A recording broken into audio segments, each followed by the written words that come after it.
اللهم صل على محمد وانزله مقعد المقرب عندك يوم القيامة. سبحانك لا علم لنا إلا ما علمتنا إنك أنت العليم الحكيم. أعوذ بالله من الشيطان الرجيم. بسم الله الرحمن الرحيم. ولو أننا نزلنا إليهم الملائكة وكلمهم الموتى وحشرنا عليهم كل شيء قبلا ما كانوا ليؤمنوا إلا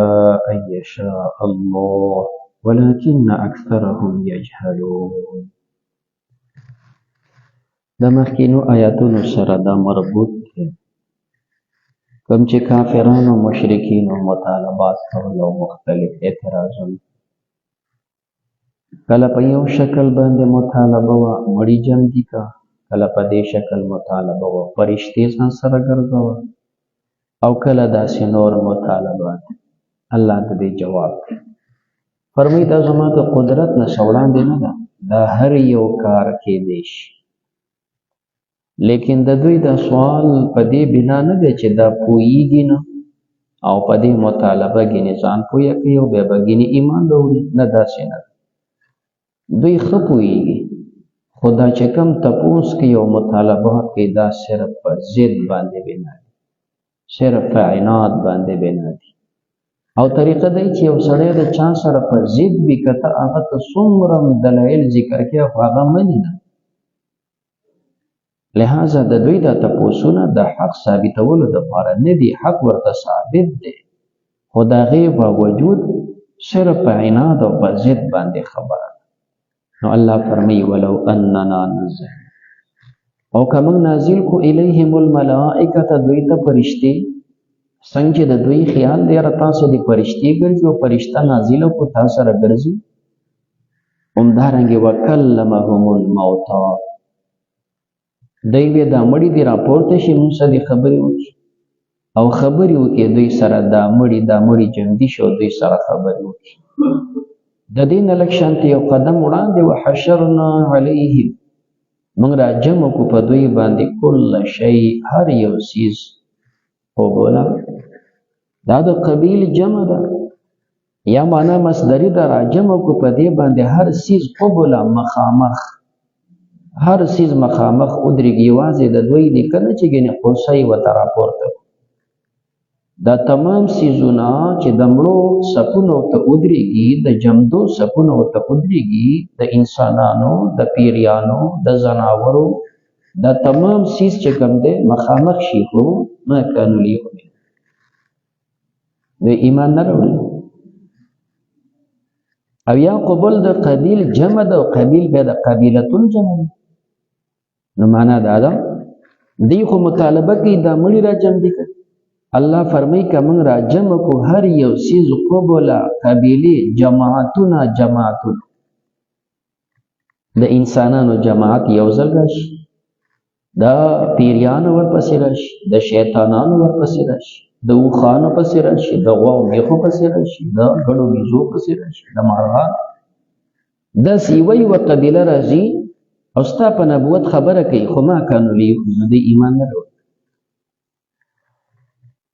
دا ایمان نه راوړل خو دوی په ضد باندې بنا. درې مطلب د قبول د قبیل جمع شي، معنا د کفاله. الله فرمایي موږ را جمع کو په دوی باندې هر څیز قبله په اعتبار د کفالې او د ذمهوارۍ سره، چې دا مړه راپورته شي او دا مړي ورته وایي چې موږ ذمهوار یو چې دا پیغمبر دی. دا ځناور را جمع کو، دا خره غویان ورته ووایي چې موږ ذمهوار یو چې دا پیغمبر دی.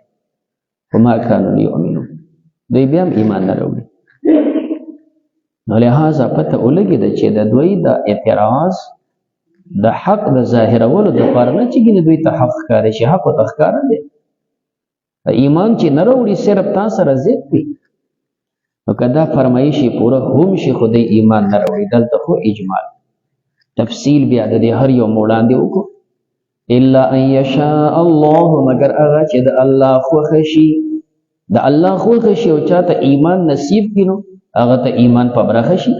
ولكن اکثرهم، لیکن ډیر د دوی نه یجهلون، دا ناپوهه دي.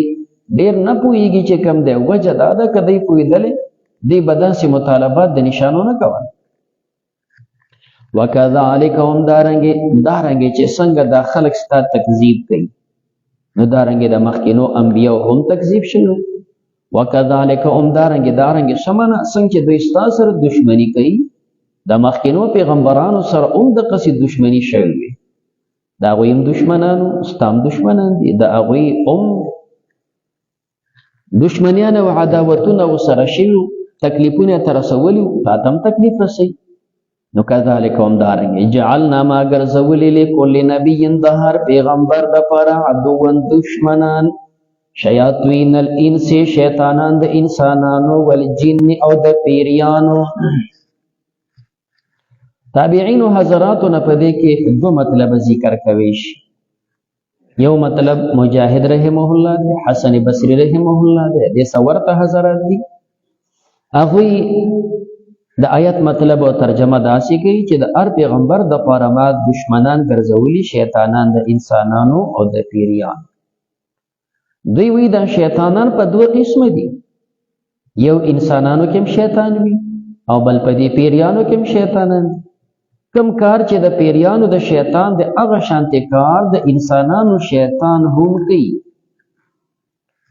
او الله پیغمبر ته فرمایي د هر پیغمبر د قصې دشمنان استان دشمنان په پیریانو کې دي دشمنان دي او په دې انسانانو کې دي دشمنان دي دا دوه د قبيله د شیطانان دي اوس انسانانو کې دي ته شیطان ویل ولی نو دی وجه ذکر کې دا شیطان وای ستا شیطان وای دي ته چې کم دی کل متمرد کل عات متمرد هر هغه سرکشه متکبره کم چې سرکشه یې د چا خبرې ته غوږ نږدي په خپل خیال تکبر کې روان دی دې ته شیطان وای شیطان د الله خبرې ته غوږ نږدي انسان خبرې ته غوږ نږدي د سرکشه دی دا مقشه دی نو لہذا دا مطلب چې دی وی متکبره سرکشه د چا خبرې ته غوږ نږدي په انسانانو کې هم داسې شتي د انسي شیطان دی په پیریانو کې هم داسې شتي د جني شیطان دی بلکې د دې نه لږ شانتې غټ په ځناورو کې هم دقه شانتې شي ابتدا کې پیغمبر علیه الصلاۃ والسلام امر وکړ چې دا څومره سپي دي قتلوئ بیا وروسته فرمایل مالی وللکلاب دا سپي تاسو مه وژنئ البته علیکم بالاسود البهیم کم چې دا تک تور دی او بیا په دې سترګو د پاسه ټاکي دي صرف دا ته قتلوئ پته ولګېده چې ابتدا کې د سپو د قتل امر راغلی او د هغې وجه دا وه چې د خلکو د سپو سره بې حده مینه وه نو دغه کرکې او د نفرت دپاره چې دا پلید سیز دی د سره مینه کول نه دي داسې پکار ځناور دی ساتلی شي په خپل ځای باندې نو ویې فرمیل چې تاسو یې قتلوئ بیا چې داسې قتلیږي خو دا سپي به ختم شي او دا د الله د مخلوق یوه نوعه ده په دې هر یو کې د الله حکمتونه دي نو بیا وفرمیل چې تاسو سپي مه قتلوئ دا تور هغې دپاره وجه ذکر کړه چې دا شیطان دی مانا دا تور سپی چې د هغه د سترګو د پاسه ټاکې وي دا په دې کې ډېر ورانکار سپی دی دا ډېر ضرري سپی دی په دې کې د خیر ماده نشته نو لحاظه دا قتلوئ نو د نورو سپو د قتل نه خو منه راغلی د دې سپي متعلق بیا عام حضرات فرمایي چې وجنې شي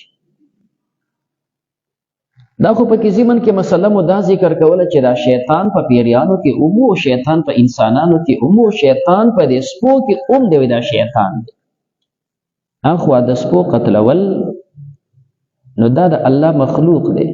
بې ضرورت به یو مخلوق هم نشي وجلی که چېرې دا سپی داسې وي چې ضرري دی انسانانو ته تکلیف دی چاته د خلکو د چرګا تختی د خلکو نور ضرر کوي نو ضرري سیز وجلی شي خو چې کوم ضرري دی صرف هغه دا نه چې ګینې ته هر یو وجنې دا د الله مخلوق دی تا ته څه تکلیف رسولی چې ته یې وجنې نو معلومه شوه چې په دې پیریانو کې هم شیطان انسانانو کې هم شیطان او په دې ځناورو کې هم شیطان دی نو په دې کې رواني زیات وي نبی کریم علیه الصلاۃ والسلام حضرت ابو ذر رضی الله تعالی عنه ته فرمایلی دي هل تعوذت من شیاطین الانس د شیطانانو د انسانانو نه د پناه غوښتې ده او په انسانانو کې چې شیطان وي پیغمبر علیه السلام ته وی او دا انساني شیطان د جنی شیطان نه خو خطرناک دی دا خو د هغې نه غټ خطرناک دی نو ده نه پناه واړه ځکه خو آخري صورت د قرآن من الجنة والناس د پیریانو د شیطانانو وسوسې نه او د انسانانو د شیطانانو وسوسې د دواړو نه پناه غواړه نو په دې انسانانو کې هم شیطان دی مالک ابن دینار رحمه الله فرمایي د انسانانو شیطان دا ډیر خطرناک دی د پیریانو د شیطان نه وجه دا ده چې کوم د پیریانو شیطان دی نو چې ته اعوذ بالله ووایي ځان دې محفوظ کړه اعوذ بالله دې ووایي ځان دې محفوظ کړه خو د انساني شیطان اعوذ بالله خو د هغې نه محفوظ کېږي نه باتروم ته ځې او ته اعوذ بالله ووایې د دغه شیطان نه محفوظ شوې کپړې بدلهې بربنډې اعوذ بالله ووایې کم کلمات چې راغلي هغه ووایې د دې نه محفوظ شوې او که بطور مثال انساني شیطان دی یو ځل نه په زرکرتي اعوذ بالله ګانې وایه د هغه نه خو ته محفوظ کېدی نه شي نو د انسي شیطان خطرناک دی د جنیو د پیریانو د شیطان د دې حضراتو رایه دا ده چې په دواړو کې شیطانان شته نو دا مطلب چې د انسان دی شکل د انسان دی خو کارونه رواني دی د شیطان دویم مطلب اکرمه رحمه الله بل تابعی هغه داسې ذکر کوي فرمایي دا درې قسمه دي یو د انسان یو د پیریان یو د ابلیس او دا شیطانان د دې ابلیس دا بچي دوه ډلې کې یوه ډله دا د انسانانو پسې ورپسې کې یوه ډله د پیریانو پسې ورپسې کې څنګه چې په دې انسانانو کې ښه بد شته په پیریانو کې هم ښه بد شته او کوم چې د ابلیس بچي دي په ده کې خیر نشته په ده کې ښه نشته تمام شریان دي نو د ابلیس دا بچي نیم د پیریانو پسې ولیږي چې کم مثال صحیح خلک دي او نیم د انسانانو پسې ولیږي چې کم په دوی کې صحیح خلک دي نو دا هر یو کوشش کوي چې دا یو بل ګمراه کړي نو شیاطین الانس شیطانان د انسانانو والجن او د پیریانو یوحي وسوسې اچي بعضهم بعض الی بعض بعض نور ته دا بعضی څونکې مبهم دی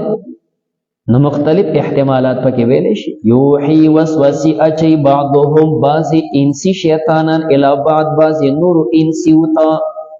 یو د انسان شیطان د انسان گمراه کړي بل ته چل خي د انسان داسې گمراه کیږي یوحي وسوسې اچي بعضهم بعض جنی شیطانان الی بعض بعض نور جنی وتا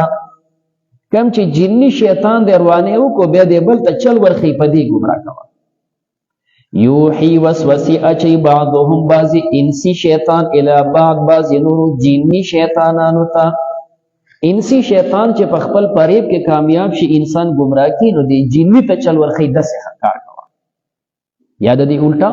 وسوسې اچي بعض د دوی چې هغه جنی شیطان دی الی بعض بعض نور ته چې انسی شیطان دی جنی شیطان اورانه کو انسان خطا کو گمراهی کو عادی خو انسی شیطان خلا لګي دغه ته چل ورخی د پدی گمراهی خلاص نو باز یو بل ته دغه وسوسه ورواچي زخرف القول خیسته وینا غرور د دوکي زخرف ویلې شي هغه ایسته چې باطن خیسته نه بلکې ظاهري صرف خیسته کې لاندې پیتل دی اوس بنه دا تاول د سرو وب ورکړي نو د سرو وب دی ورکړي ظاهري خدا سره زرخکاري خو دنه نه په کې سره زر نشته دنه نه پیتل دی دته زخرف وي همدارنګي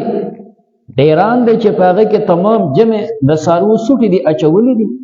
سپرلین شنو په دې باندې شینکی او اخره اوټو کېږي بالکل تک شین چمن ښکاری نو چې کله بل کلی ناشنا کس راشي هغه ته به داسې ښکاري چې لکه دا خو ډېر مزیدار ښکلی چمن دی نو د پاسه څونه ښایسته دننه خو غونډ دی داسې څیز ته زخرف وایي نو د شیطان کار دا دی چې ظاهري خبره ښایسته کړي دننه پکې ګني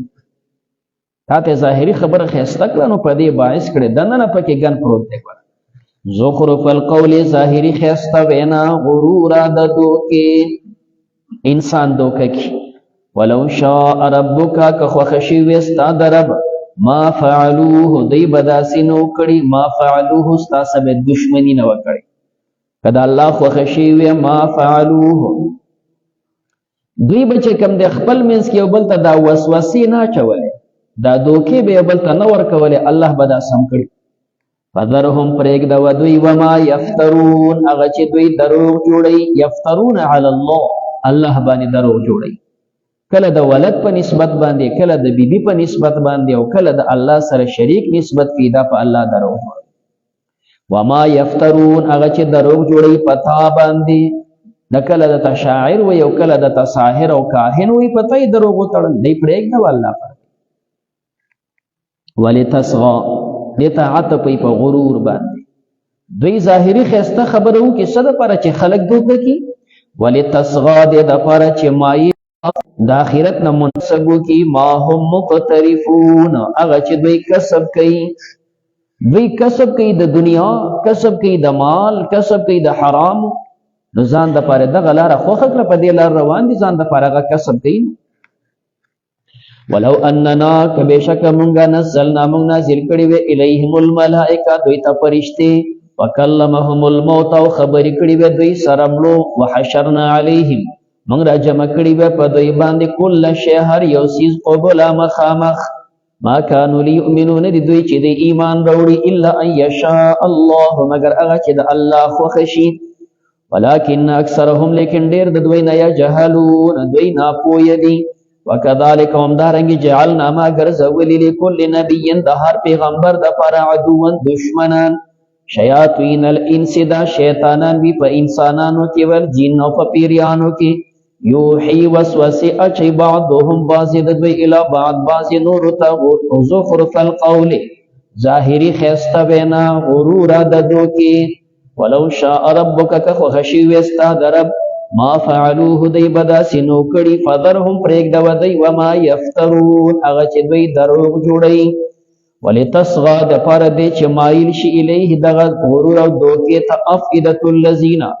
لونه د هغه کسانو لا یؤمنون بالآخرة چې ایمان نه وروړي په آخرت وليرضوه د پاره دی چې دوی غوره کړي دغه دروغ خبره ځان د پاره وليقترفوا د پاره دی چې دوی کسب کی ما هم مقترفون هغه چې دوی کسب کوونکي دي الله تعالی شزانه سجوان زندگی ستاره الله اعمال حسن نصیب کی قرآن تعلیمات باندې جوړ خسته خیره خاتمه زمو په ایمان صلی الله تعالی علیه